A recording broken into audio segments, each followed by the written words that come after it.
Welcome to the Genius Factory. Enjoy the video. In this video, I will explain how to make pickled sushi ginger. First, choose young ginger, as it's less fibrous and has a milder flavor.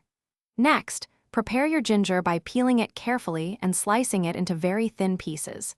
This thinness is key for the pickling process. We'll then blanch the ginger to soften it slightly and reduce its pungency, setting the stage for the delicious pickling liquid. Once your ginger is peeled, the next crucial step is slicing. Aim for slices that are almost translucent, about 1/16 of an inch thick. A mandolin slicer can be very helpful here to achieve uniform thinness. After slicing, blanch the ginger in boiling water for about 30 seconds. Immediately drain and pat the ginger thoroughly dry before moving on.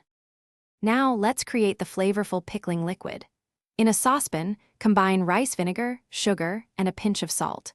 A good starting ratio is 1 cup of rice vinegar to 1/2 cup of sugar, plus 1 teaspoon of salt. Gently heat this mixture over medium heat, stirring constantly until both the sugar and salt are completely dissolved. Do not boil the liquid, just warm it enough to dissolve the solids. With your ginger prepared and the pickling liquid ready, it's time to combine them. Carefully pack the blanched and dried ginger into a clean, sterilized jar.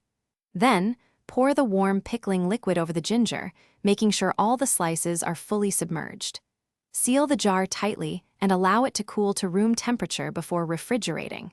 For the best flavor, let it pickle for at least 24 hours before enjoying. Thanks for watching. If you found this helpful, don't forget to like and subscribe.